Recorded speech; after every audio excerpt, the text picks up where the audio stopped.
Hello and good evening out there. I hope you all are doing well. My name is Bethany Dickens, a staff. I have the privilege and honor of being the MadLab literary manager. So I work a lot with MadLab Theater of Columbus as well as OG Productions. Thanks so much to those two organizations for sponsoring and for bringing together this event.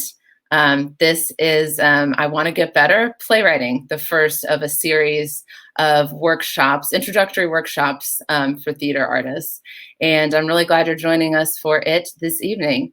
We have some incredible playwrights who are going to talk about how to get your play from script to stage, whether that's the submissions process, self-producing, working with theaters, all that good stuff. If you have a question at any point for any of these playwrights, feel absolutely free to go ahead and leave a comment in the underneath the Facebook video that you're seeing. I'll see it. I'll throw it up here for the playwrights to answer. So thanks in advance for sending us all of your amazing questions.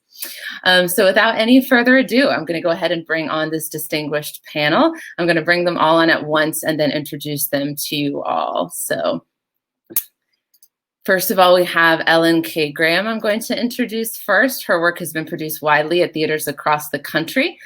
She's also the founder of Feral Assembly and the co-founder of multiple theaters and theater initiatives.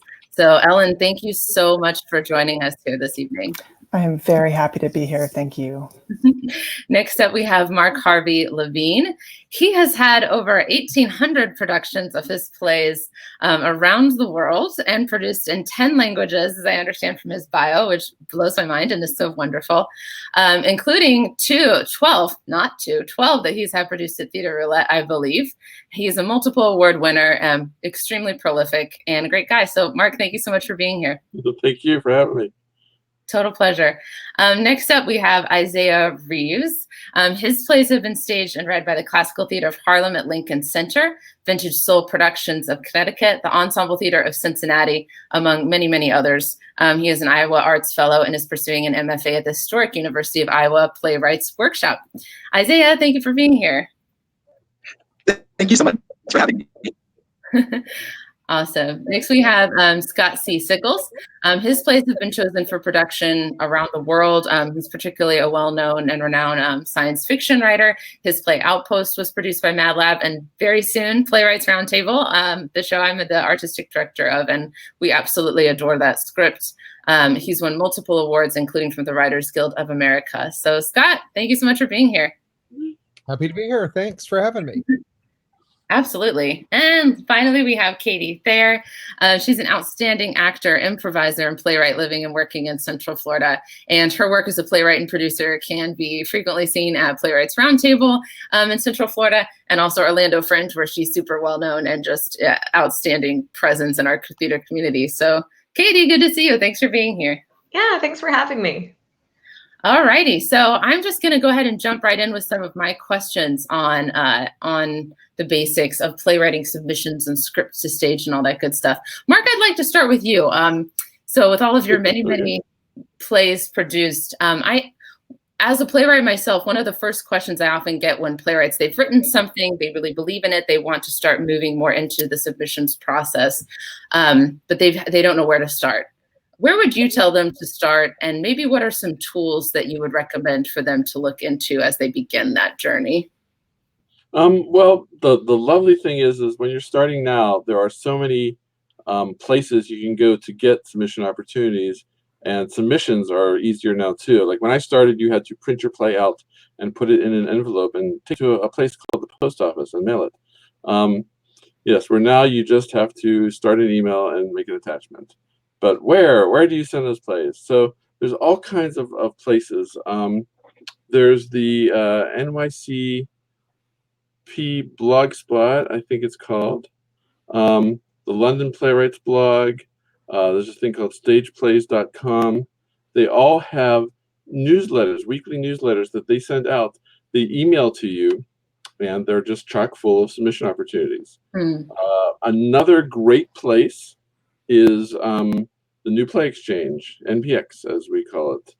And if you put your plays up there, not only can theaters find you, but theaters will also post submission opportunities, and you'll get a little email if you so desire, that says which of your plays are eligible for any particular opportunity. And you can just go and literally tag your play in some cases, and you've submitted to it, or just it'll give you the email address and you can submit that way. But there's like a million places where you can find submission opportunities these days. If you do it right, you can have more submission opportunities than you have actual time to submit. Yes, I know exactly what you're talking about. Been there. And on the subject of the New Play Exchange, I mean, I think for anyone who's listening who doesn't know what it is or hasn't really tried it out, like, please do. Has anyone had an experience with a theater maybe reaching out because they found your play on NPX and they want to produce it? Is there anyone here who can maybe speak to that part of it and how you approach working with that theater then at that point? It did happen to me. I'm sure it's happened to probably Scott. It happened to me once. And you get rights requests, and I'm fortunate enough to be represented. So it went to the rights request went to my agent, and it was actually just for a reading. And unfortunately, there's not really a story here. They kind of paid the rights for the reading and did it, and it was not really a new play development situation. They just kind of wanted to hear the play, and that was, that's kind of thrilling in and of itself that it's getting a new audience. But so yeah, I'm sorry, there wasn't really a story. Well, I mean, sounds like like the process can be very nice and easy and streamlined at that point. So I think that's a good thing. And it's rewarding. So. Another good thing about the New Play Exchange, for all new playwrights out there, it's a great place to read work from other writers, including these writers here before us. Please look into that. That is a great tool. Does anyone else have a tool that they'd like to share, or a place for playwrights to start their submissions journey? I use Play Submissions Helper, which is, basically you get a spreadsheet every month, an Excel spreadsheet that you download. I actually co-opted into the thing that keeps track of my scripts. And it costs like $7 a month, $7 a month. It's totally worth it. But yeah, that's what I use. And it really, you can just, it's like someone has done all of that research for you. And then you can just go down and just eliminate the opportunities that don't pertain to you. And then apply to the ones that do. Just read them carefully. Yes, that's always a good piece of advice. Actually, Isaiah, I think I'm going to throw the next question to you along the lines of, I know you've worked with a lot of different kinds of theaters.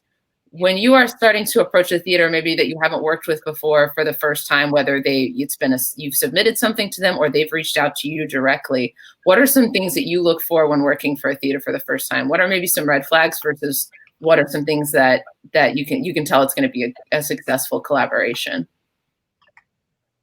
First of all, have someone you trust in the legal space, in the artist representation space if you're not represented. Isaiah, I'm actually going to stop you for a second because I think we've got some sort of interference or feedback on your video. Would you mind maybe muting and trying without the headphones, maybe? I'm not sure what's happening or if it's a connection issue. So I'm going to ask you that same question because I know you've got an amazing response, but I'll go ahead and throw that question over to Ellen. If you could speak to that first, then we'll bring in Isaiah. So I think so much of my experience in the theater has been about building relationships. I live in Denver, Colorado, which is actually geographically really isolated, like right in the middle between Chicago and LA. It's kind of the only pretty big theater market. So I've been very dependent on cultivating relationships with theaters. So I think when doing kind of cold submissions to theaters elsewhere, I think I just look really close. And actually MadLab's a great example of that. I just really, really liked the way that the submission criteria were written. It was very appealing to me. And I guess that was like a big part of it. And I think then you learn more about a company and your interactions with them. And I think as I get to know other companies, and then you look at their website, you look at plays they produced, that's I think really important too. But it's really important to me to have people who are easy to work with, just having that kind of that relationship that you can build over time and not have it be a one-off. That's what I'm always going for, like cultivating relationship with the theater. And so I think I really look for that. And I think when possible, and I know this is going to sound funny in the current moment we're in, but travel and meet people, even if you get a 10-minute play produced, if you can make your way to Columbus or to Chicago or New York City, go.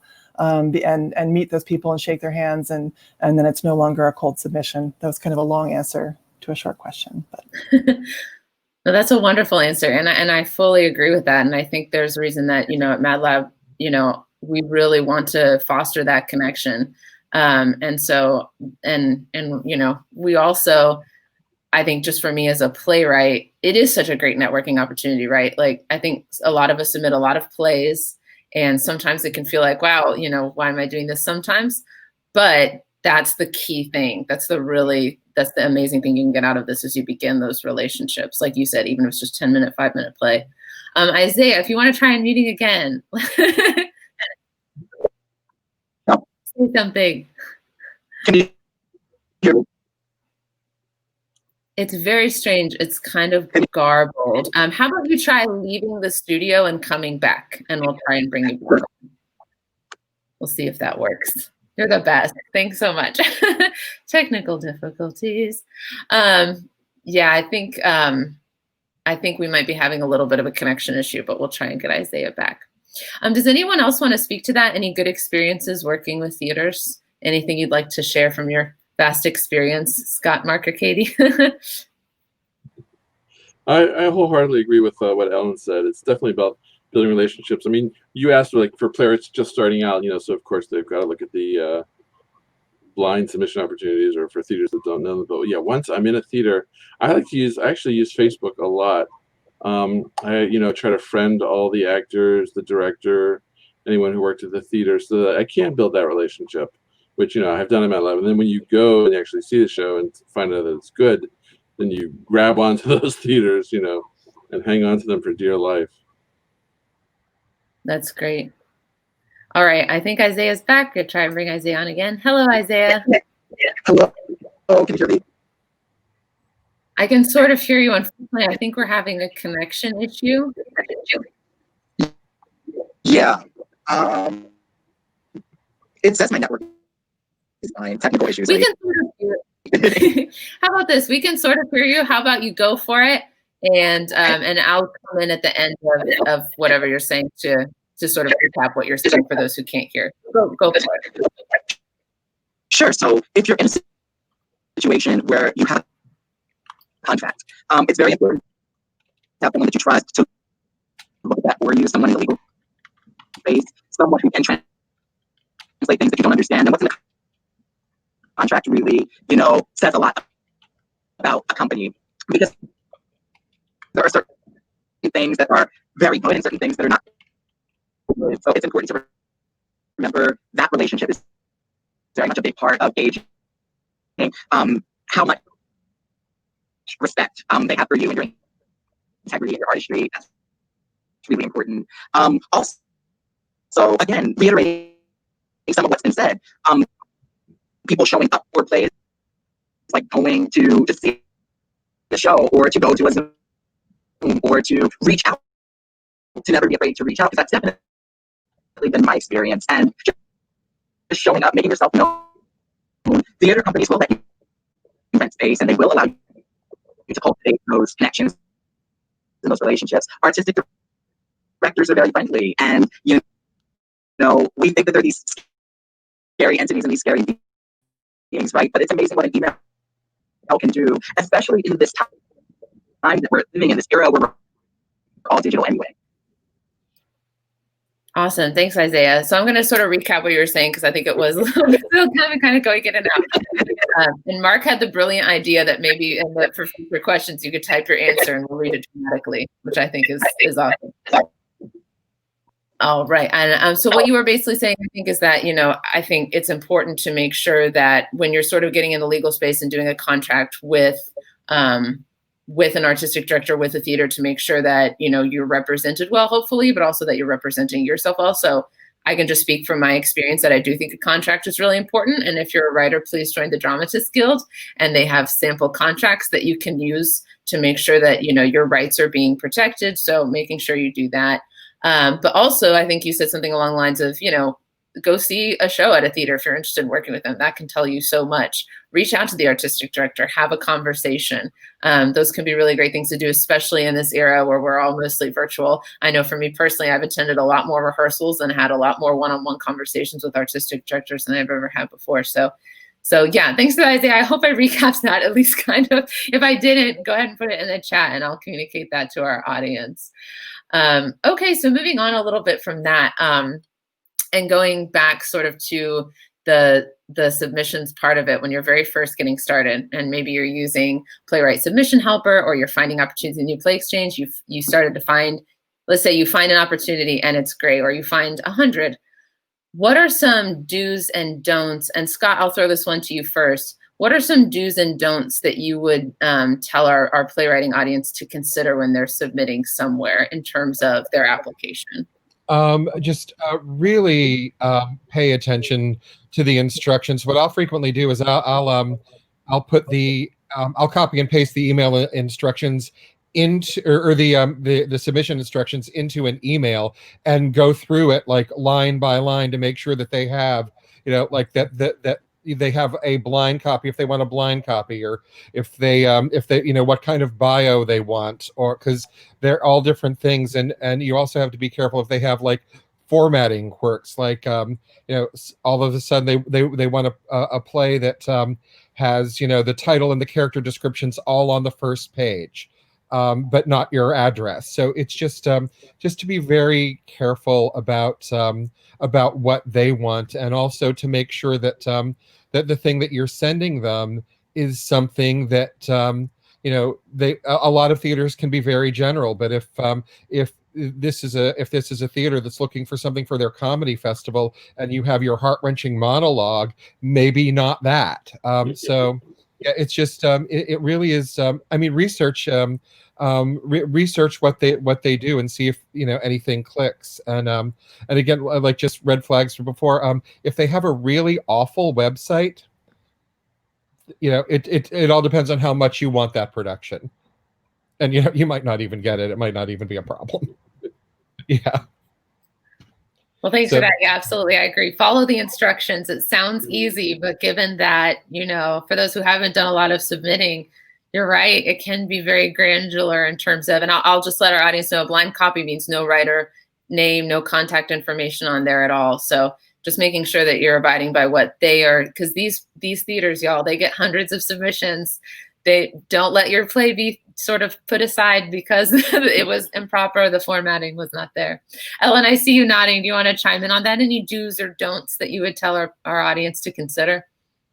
You know, I just second everything that Scott said, and you don't want to give them it. What I was saying to myself in my muted room was, don't give them a reason to disqualify you on a technicality. And I've been on the other side of submissions, you know, receiving submissions. And if you have a bunch of submissions, it can be kind of a relief for the reader. Like, oh, I don't have to read this script. Literally, it can be. I don't have to read this script because they didn't follow the directions. I mean, but yeah, so don't do that as much as you can. And I think being smart about your submissions, that made a huge difference for me compared to when I was, you know, 20 years ago starting out, when I would submit to everything. And now I'm very targeted about which theaters I submit to. And so even as it's gotten more competitive, my acceptance rate has actually gone up because I'm not churning as much. And it was in the old days with the hard copies and the stamps and all that too. It's rough. Oh my goodness. I almost never do hard copies anymore. I'm not going to lie. I'm not saying it's a bad thing. It's just I don't have a printer, especially this time of COVID. I don't want to go to Kinko's or anything. There's too many opportunities where you can email it, so there's no reason to. But I also want to add, like, I would say, do submit to, if you're just starting out, do submit to as much as you can, but make sure you fit the criteria. I knew a playwright who was a guy and there was a contest that was for women playwrights only, and he was still submitting because he was like, I think my play is really good, and they should, no, it doesn't matter. It's for women only. Don't submit to it. Because yeah, I've also been on the other side, and like Ellen said, it's so easy to go. It's really sometimes a relief to say, oh, okay, we don't have to read this one. We have 799 others. And the other thing I would say is don't write back a snarky letter when you get your rejection, because you're going to get lots of rejections. And I've heard playwrights, write back, how dare you? This is wonderful. You don't even understand my play. Scott and I were talking about, there was an example recently, a guy who's like, my play is great. You don't even deserve it. And if you got a problem with that, you know where to find me. Now they're going to remember that playwright and never ever do his work again. And I think it was a good idea that playwright shared that with a whole bunch of people who will also never do his work. Right, exactly. Really, who wants to be in the room with that guy? Right, and Ellen can back me up. Like when you're reading hundreds of plays, if you reject some, you don't remember the playwright. You don't hate the ones that you have to say no to. Some of them was like, this is a great play, but we can't do it for such and such a reason. But you're not going to say, oh my God, we're never ever going to read anything by this person again. But if you send a snarky letter like that, then yes, they will never ever read anything by you again. That makes sense. Yeah, absolutely. Thanks for that, Mark. And Katie, I want to throw something over to you, sort of in that same vein of rejections and all of that. I mean, I think if you've been doing submissions for a while, or even reaching out to theaters, and things sometimes fall through and don't work out, how do you personally deal with those rejections? It's not a very complicated question. So you deal with them, but that's why I often argue for and usually do self-produce. And there are so many options for self-production now, more than there ever have been, especially now in this digital space where this is an option, right? You don't even need to rent theaters anymore. But I'm a big proponent of the fringe theater circuit, especially if you are a playwright and a performer. You have that kind of creative core, which voices you want in your production. You want to have more creative control over it. I love fringe theater. I've done a handful of productions. I've done one-woman shows. I produced a musical in a bathroom. I have a new one of several, but I'm proud of it. But it gives you these options that you wouldn't necessarily have in a traditional theater space. The fringe festivals were started in Edinburgh because they were doing the same work and they wanted to do some fringe theater. So if you're doing something that maybe your submission calls aren't receptive to, or even a weird length show, I like writing 45 to 60-minute shows. There is not a great market for that traditionally. There is in fringe theater. Mm-hmm. So if you have a piece that's like that, I have found great success on the fringe, and I can name you several actor playwrights who have had a wildly successful fringe theater career. And I obviously am a fan of the Orlando Fringe because that's where I am. It's the oldest fringe festival in the United States, but there are several fringe festivals across the United States. There are many in Canada. There's also a Nordic fringe circuit. There is a European fringe circuit. There is Australian fringes. So if you want to travel once the world gets back to normal, or something resembling normal, it is a wonderful opportunity to travel with your art, as long as you know how to do those tax deductions. Definitely know how to do your tax deductions. Form an LLC. Sorry, that's probably getting too in the weeds, but yeah, thanks for that, Katie. I'm really glad that you pivoted us a little bit to self-producing, because I am also a huge fan of producing one's own work, and I know Isaiah is as well, because I know he's done the Cincinnati Fringe Festival, as have I. He writes that social media is a very valuable tool to promote self-produced work, especially on Zoom. So promote yourself, use social media as a platform for people to get to know you and your work. When you have a Zoom production, have your friends share and include people in your feedback online. I agree. This is a really great time to do some self-producing. It's a great time to do some marketing for yourself.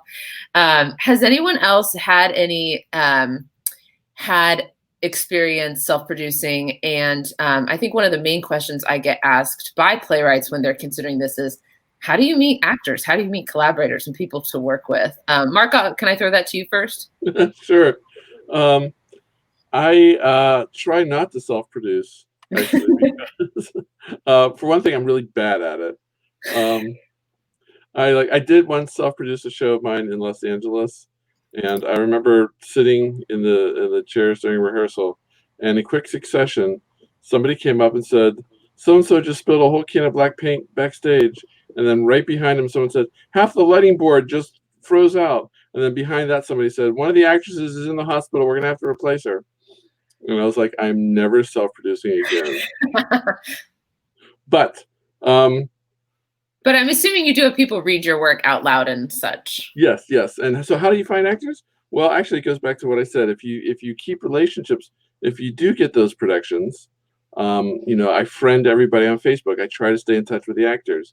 But let's say even if you haven't had any productions yet, go find a theater and work at it. Every theater needs, once the world's back, every theater needs the box office people, the people who do administration, set builders. They need everybody.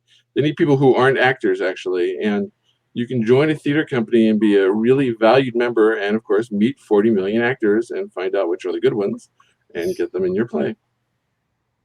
I wholeheartedly agree. I was early in my career at this, I was sort of complaining to a friend that like I couldn't meet actors, and she pointed out that I hadn't shown up at any of the local like arts events lately, and I think that really does matter and make a difference. I do want to point out we're about at the halfway point here, so audience, this is your reminder. If you have any questions for these fabulous playwrights, feel free to throw them out, and we will answer them as soon as we possibly can. I'm going to go back to Isaiah because I know he has a lot to say about self-producing. Isaiah, we'll see if the sound's better. Can you hear me now? The sound is still weird. Sorry.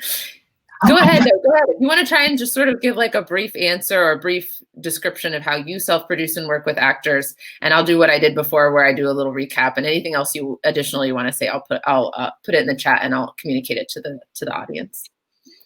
Perfect. So just relying on your community. Like I started self-producing when I was 16, and I used my high school friends, and we didn't know anything about lights, and it was very Judy Garland and Mickey Rooney, let's put on a show, and it was great.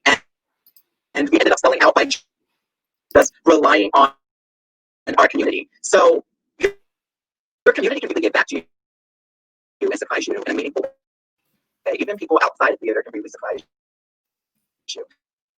Because before I started, getting these opportunities at professional productions, there wasn't really a way in other than self-producing. So many times when we're in this profession, we forget that this is the only option that a number of people have to make their art in the way that they want to make it.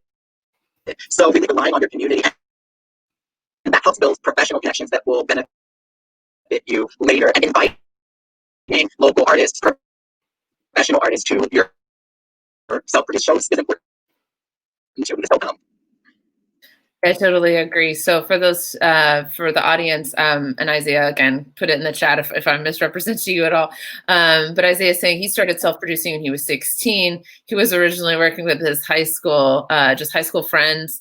So sometimes it's not all about working with professional actors. It's just about building that community and finding folks who want to be in that community with you. But that also, as you continue to move through, the self-producing process, or even just to, I think we all would agree it's better to hear your plays out loud before you submit them. Just bringing folks together for a reading. What's important is that we just, invite people in. You'll be surprised, I think, I always am, at how many actors love to be asked, especially if you're thinking of them for a particular role they want to invite. Katie, are you pointing to yourself? So I do want to speak to that as an actor. As someone who is a classically trained actor, it is funny to hear more playwrights say, well, where do we find actors? Actors are always going to be the easiest thing for you to find when you self-produce, and that is the easiest way to say that. There are a lot of social media tools online. For example, here in Orlando, I can name 8 different Orlando theater networking groups off the top of my head. Easy to post an audition. Hey, I need an actor to do this. If you could put this on tape, if you could do that. it is easy. Find them on your Facebook search. It is easy to find actors. If you have a large theater school in your town, contact the theater professors. I know our theater school had a listserv. So if an audition came through, they would pass it on to us. You will get a lot of responses. So I would say finding actors is going to be the easiest part of self-producing. I totally agree. And once you, and I'll encourage new playwrights out there, once you start to build your sort of collaborators and your people, that you'll always have people that you can turn to. And Katie and I are in a collective together, so it's really, we are each other's examples in that way. Ellen, I know you've started and you've founded and co-founded so many theater groups, and I was checking you all out on Facebook. It just looks like such an interesting, dynamic, and diverse groups that you've put together. If someone is interested in sort of just looking around where they are, sort of forming a collective around them of people who want to do your plays or other work that you believe in, would you just have some advice for any of those folks? Sure. I think to echo Katie's point, I think that it's easier than you'd think to build up connections with really world-class actors who, if you build these relationships and you give them awesome roles to play, they will want another role to play. I think the challenge is always space. I think just everybody on this call, we all live in very expensive places. I was very fortunate that my partner, Lisa Wagner Erickson, she opened Theater 29. She actually has a physical space in Denver that she wanted to devote to work by Colorado playwrights, and that's it. New work by Colorado playwrights, that's all that we do in that space. So that was like a game changer for me as a Denver native, because before that, it's really hard to find space. Everything became a marijuana warehouse in Denver. I mean, it took like 3 or 4 years for all the industrial spaces that we used to work in to become marijuana warehouses, and I kid you not. So I think space is a challenge, but I think, to Katie's point, like to think about unconventional places you can produce a play, and that's becoming, you hear about that all the time, the micro plays inside the home, once COVID's over, smaller audiences, alternates, anything that's like, when you're planning a wedding, the way to get a really cheap wedding is to not tell anybody that it's for a wedding. I mean, I think there's other places you can do theater that are not traditional theater spaces. That said, I think it's incredible if you can have a relationship with a space that values local work. And I think my partner, Lisa, she always talks about how, especially in non-New York or non-Chicago communities, that there's this great privileging of voices that are outside the local area. But, like Colorado's like the microbrew capital of the United States. We pretty much started that whole microbrew thing, but we're also the home of Coors. But we're also, but we can make that choice. Like, this is where we're going to make these awesome microbrews. We don't need to bring in. And so I think that finding your cohort who's committed to that, committing to doing work that's 100% local and grounded local. And if you can somehow, parlay that into a relationship and get space, I think that's the huge challenge. And technical theater people remain, I think that's a lot harder, at least in our market. There are the equity folks, and there's a extremely talented tier of people who serve every other theater that's not equity. And they are super busy. So I think for self-producing, that's the thing that was the biggest challenge for me when I was first getting started, was forging relationships with lighting designers and people who could build stuff and make stuff. So that's kind of my more than 2 cents. No, that's spectacular. Thank you so much, Ellen. I know you have just so much experience in that area. And yeah, I know it can be difficult, but I think it's so inspiring that you're creating art where you are, which I think is really important and essential, and something that I've really found rewarding, especially since, you can work with theaters across the country, and that's great, but to be able to build your own grassroots collective is really, really, really, really rewarding as well.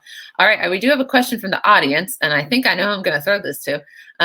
From Jody Antinor, who is a new playwright, amazingly talented playwright, fabulous voice. Jody asks, how do you find an agent? What should you look out for? What did you have before submitting to one? And what do they expect from you after signing with one? Scott, would you like to speak to this since you informed us that you have an agent?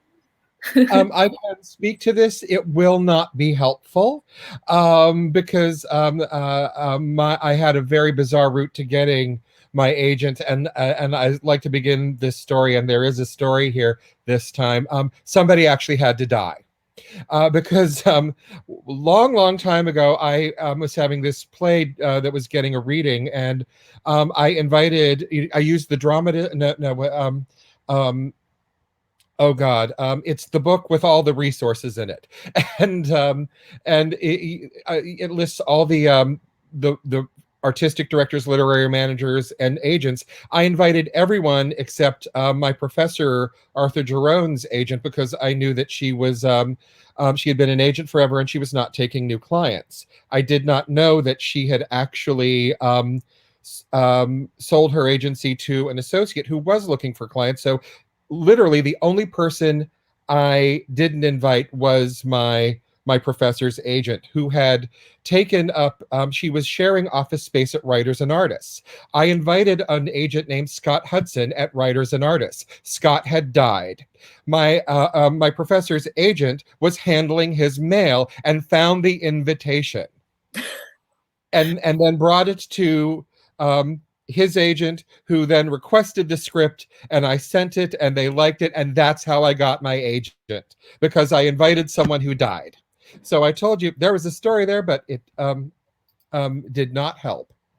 So it will not help you. But as to that, I mean, I think from what I understand, agents, it depends on the agent. I remember when I was looking for one, Helen Merrill, who has passed away a long time ago, she said she would read the script as long as I signed a contract that I would not show the script to anyone for 6 months. She had the exclusive right to read it for 6 months, and I passed. So I think it's you can submit and find out who's representing people, or who people are representing, and then see if they're taking submissions. So yeah, that's really the it's terrible that it's legal advice, but that's really it's a crapshoot. I hear it's easier in Los Angeles. I mean, but if you're a playwright, you want you probably want a New York literary agent, and it's incredibly random. I mean, send them an inquiry letter, and if they respond positively, great.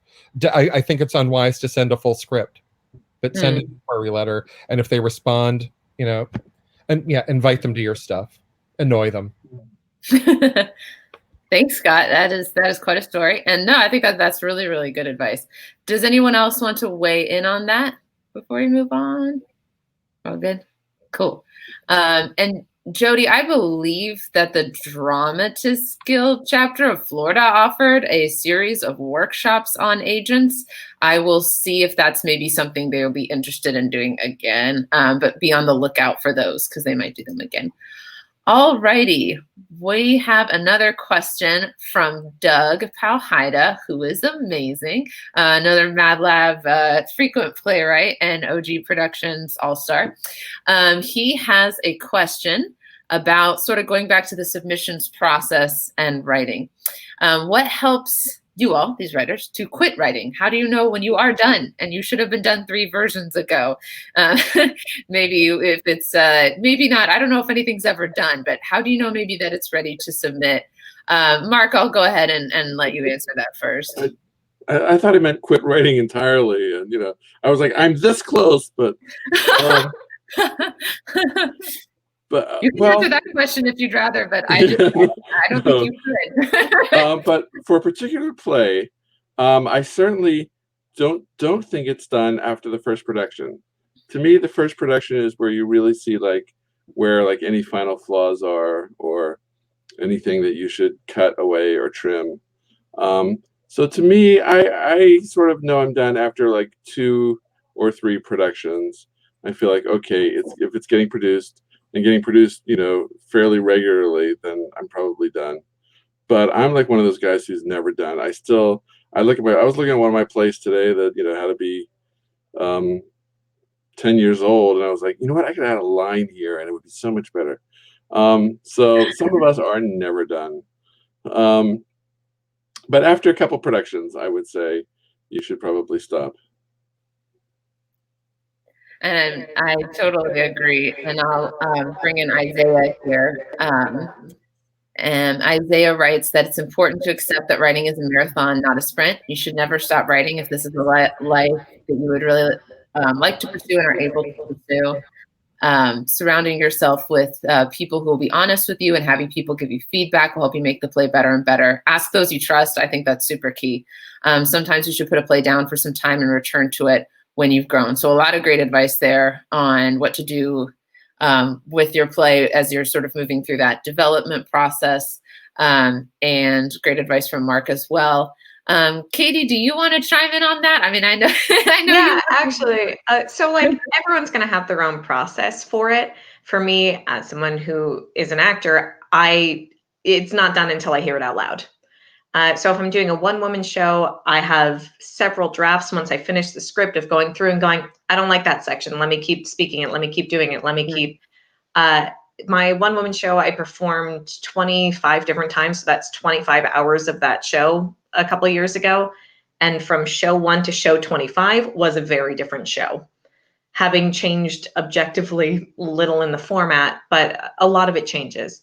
So for me, as the actor writer, when I perform the piece is when I get to do that out loud. As just the writer, as just the playwright, I need to hear it out loud. I need to hear it spoken. I need to hear what words the actors trip over. I need to hear what sections go really well, what sections fall flat.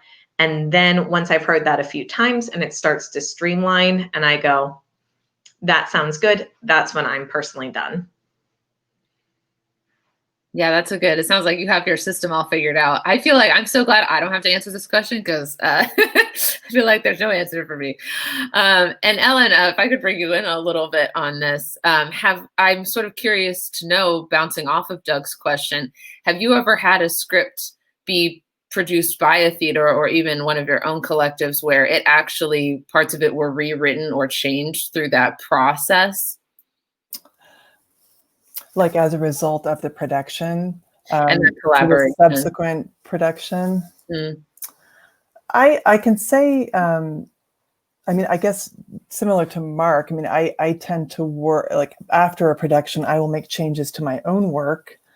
I think the things that we produce at Theater 29, so Theater 29 is the venue and playwrights can produce their own work within that venue. That's kind of how Theater 29 works. We're not like a producing company. Self-producers come in and produce in that space. And I think that the process at our theater is so intensely collaborative because the playwright is there so much compared to kind of conventional production, that I feel like there's a lot of work done along the way. And I think like it is kind of a priority of ours. Like if you want to change, I mean, if you're comfortable asking actors to learn lines in Tech Week or whatever, but there's an understanding that as a playwrights theater, that the playwrights run the show is kind of the motto. And so I think that there is a lot of work that is done, whether we've had all world premieres, I think, but I think this would even happen if they weren't world premieres. It's a very intensely collaborative process that's different from production process elsewhere. So I think actually scripts might change more in that environment. Yeah, so it's a little bit, and I think, excuse me, the fact that you're picking your own director and your own tech crew, I mean, for me, that makes it a really different, like when I'm the one having to make choices about how things are staged, I think I'm more likely to change the lines or change the stage directions than I am in a more traditional kind of everyone does their little part format. So I don't know. That's really neat. That sounds like a really amazing experience. And I know we probably all have had experiences that range from working collaboratively, and working in sort of a development process versus like, here's the script, have a great show, send me my free ticket. So that's really interesting. All right, thanks, y'all. Well, we're just about to the end of our time. I think we have another question here from Jeremy Stoney, who's a MadLab mentor for young writers. When do you feel a script is ready to submit for publication? Ooh, publication. That's not something I necessarily thought we might talk about. I didn't even consider it, but I'm glad someone brought it up. So when do you feel like it's ready? After a certain number of productions, or just once you personally feel the script is locked? I'll just sort of throw that out to the group, whoever wants to answer that. Can you hear me? If you want to just give a short answer, I can try and echo it once you're done. Publication is the absolute last part of the process, as far as like step by step by step by step. There are so many different things to think about and consider before publication, and that is something that you should think about. But if you're beginning and you're beginning to find your way through this industry and your way through this craft, there are so many things, because publication and the theater industry and licensing and all of those different things are all separate worlds and spaces, you know. And just because a theater company produces your work doesn't necessarily mean they'll publish your work, unless it's like a mission piece. But again, if you're beginning your journey as a playwright, especially as a young playwright, publication is something that will organically find your way into the more that you work, and it's a very separate entity. Thanks, Isaiah. And I'm gonna really enjoy recapping this because I wholeheartedly agree with what I think you're saying. Again, correct me if I'm wrong, but publication is something that we're all working toward and is usually a more final part of the process for a piece. It also comes usually a little bit later in our careers, which I think confuses some people because that's not true in every area of writing. But it's something that, you know, that I think I don't want to speak for everyone, but that I think what Isaiah is saying is that, you know, it's not something that we're necessarily always 100% focused on, that we're focused on the licensing and the productions, and that the play's going to go through a process. And if we get so lucky, which I know many, if not all of you have had this happen, where it is published, that's a great thing that happens, but that often that's not where our focus is. I've submitted very few plays for publication opportunities, I'll just say. But I'll let someone else chime in on that as well, because I know we have a lot of published writers on this panel.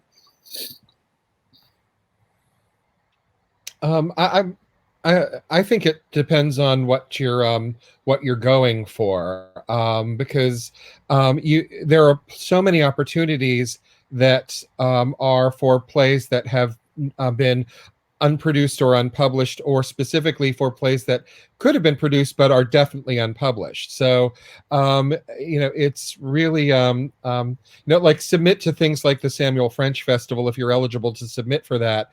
And that was I mean, it's always great to see your stuff in print. I'm in Samuel French 21 from 1996, and it's like, yay!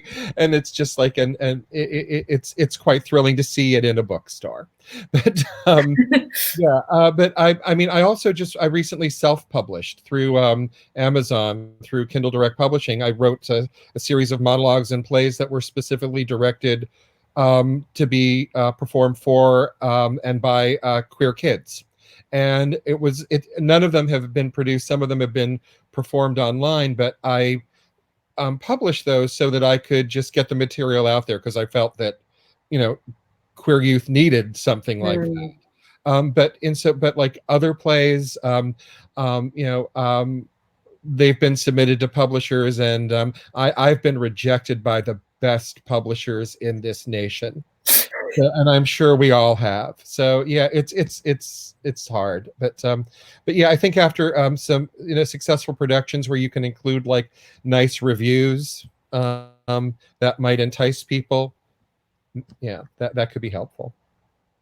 That's great. Yeah, second all of that, and definitely second the Samuel French off Broadway Festival. That's a great experience and a great opportunity. Let's see. I think we have time for one more audience question, so I'm just going to ask maybe one person if I can find it, there it is, from Corey Skirdahl, who I had the privilege of being on a panel with actually not that long ago. Please discuss your personal submission process. This is such a good question. How you discipline yourself to submit works for consideration. Sitting down in the chair, daily, weekly, monthly. I know for me it's, oh God, please, weekly, but it sort of depends. Mark, do you want to take that question? Oh, Mark, I'm sorry. I need to unmute you. Hold on. No, that's okay. There you go. There you go, Sorry. sir. Yes, I go through all those different submission newsletters and things, and I make myself a little calendar. I just copy and paste the submission requirements into a little Word document and a little table, and I just list them by due date. And then I just, I look at that every day or a couple of days or so, just make sure there's nothing coming up that I don't want to miss. And I just submit them as they come up. I always do them kind of late towards the deadline, but hey, if it's before the deadline, it's in. And then I keep a log of all my submissions, and I also belong to this marketing group where we every 2 months out of the year we try to submit every day for 30 days, which really gets you into the habit of submitting. Because it really is, especially when you're starting out, it's a numbers game. Like when I was first starting out, I submitted 4 or 5 times a year, and I thought that was great. I was doing really good, and I got 1 or 2 productions a year. And then this guy's like, no, you have to submit hundreds of times a year.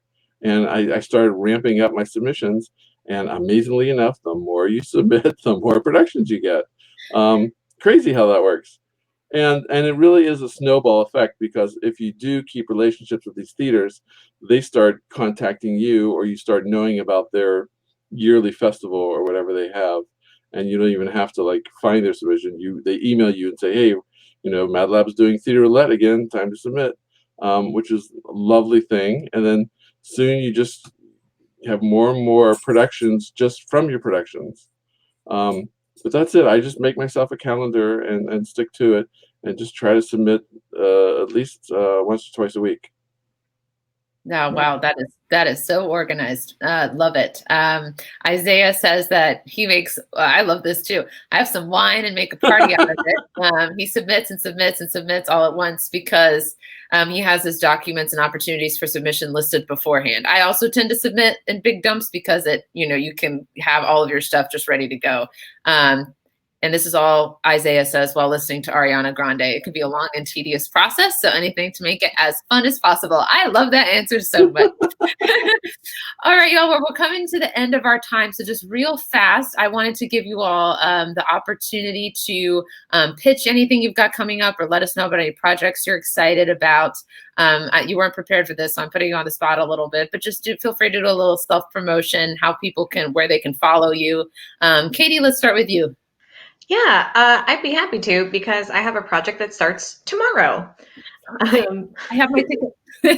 Yeah, as I mentioned, Fringe festivals are a wonderful opportunity to get your works done. Right now, Orlando Fringe has a Winter Mini Fest. If you go to orlandofringe.org, you can click on their Winter Mini Fest tab. There are 26 different digital shows. Each digital show is $10, or if you want to see a bunch of new work, you can buy an all access pass for $75. I like them also doing a commercial for the Fringe, but you have a week to watch them on your own time, from the comfort of your no pants living room, however you live your life. My project that will be as part of the festival is called Two Mates. Every night at Westminster Abbey at midnight, the spirits of Queen Elizabeth I and Mary Queen of Scots rise to see if they can finish their unfinished business without annoying each other to death, if you can annoy someone to death when you're already dead. It's part ghost story, part The Odd Couple. So if that sounds fun to you, orlandofringe.org, click on that Winter Mini Fest tab, and you can watch the show digitally right there. I have my ticket. I am psyched. And just in general, I agree. Fringe Miss is amazing. Anyone who doesn't know what a Fringe is, who wants to check it out from the comfort of your living room, please do. Ellen, what do you have coming up you'd like to share? So we have something going on at Theater 29 right now. I'm not a writer on the project, but just go to theater29denver.com, and it's theater with an E, ER, not RE, theater29denver.com. The thing going on now is called Look, and it's a series of short monologues on a filmed on phones. These are all COVID friendly.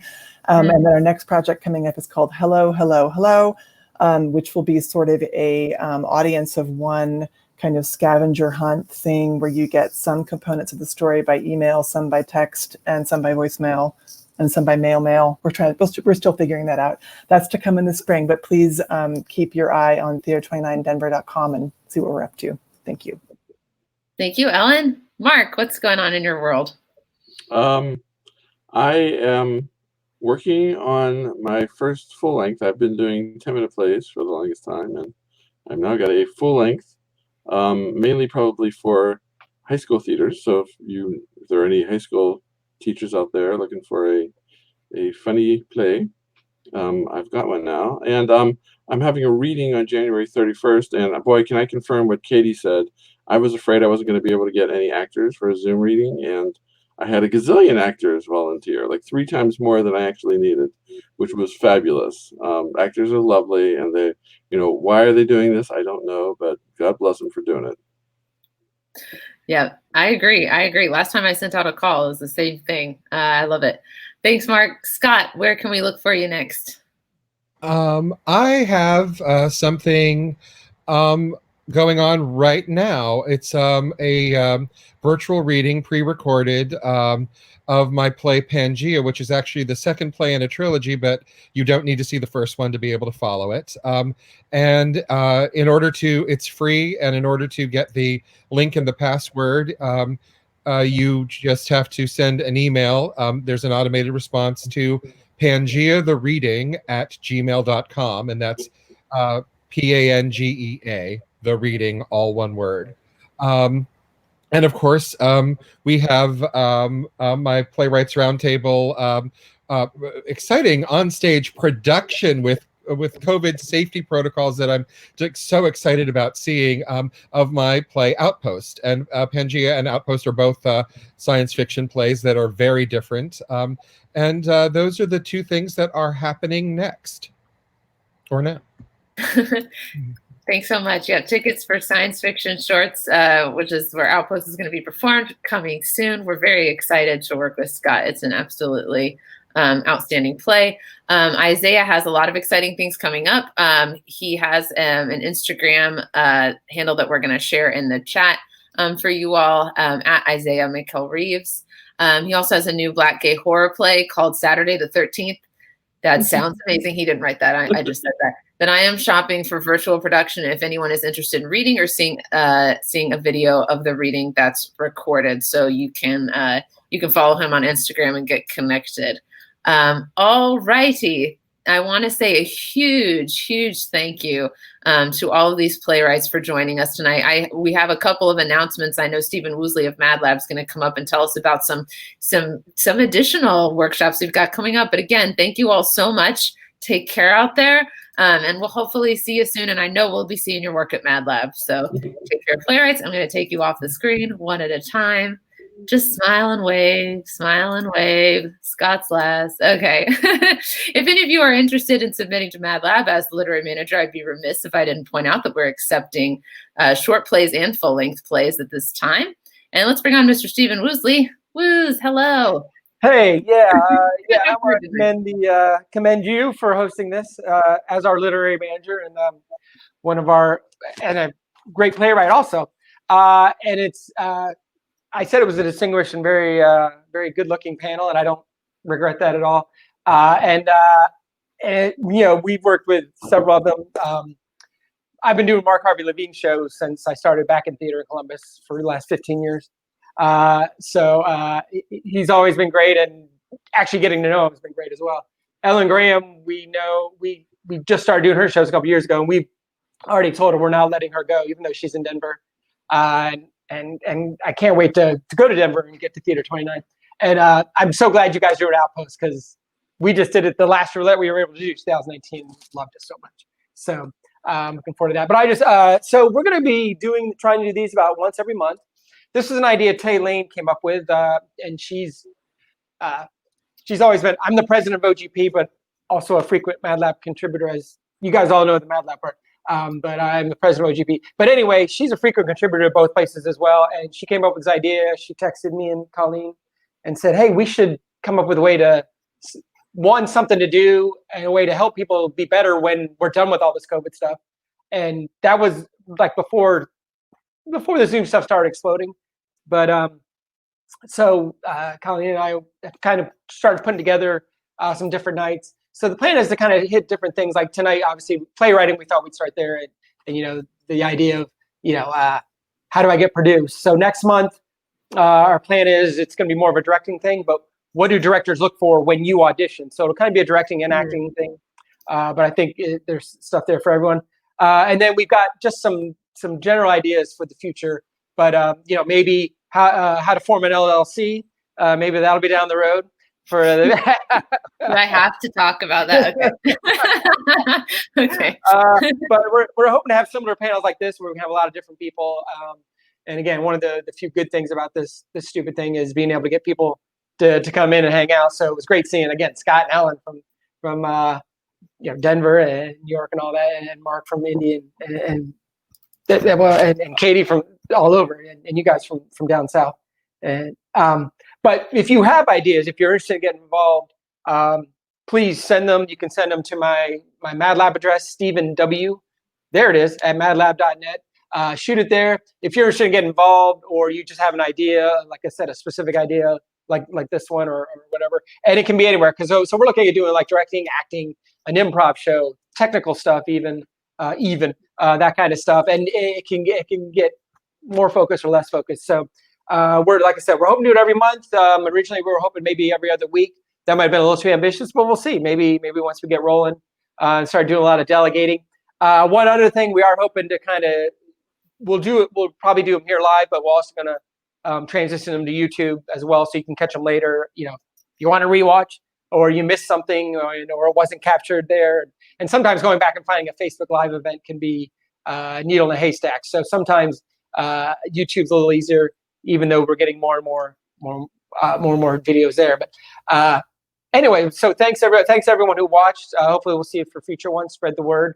And again, thanks to Playwrights, and thank you, Bethany, for starting us off here. As you always come through for us. So yeah. So I don't know what else to say. I love MadLab. All right. Well, thank you so much, Stephen, and thank you all again. And have a wonderful evening. Take care of yourselves out there. Right.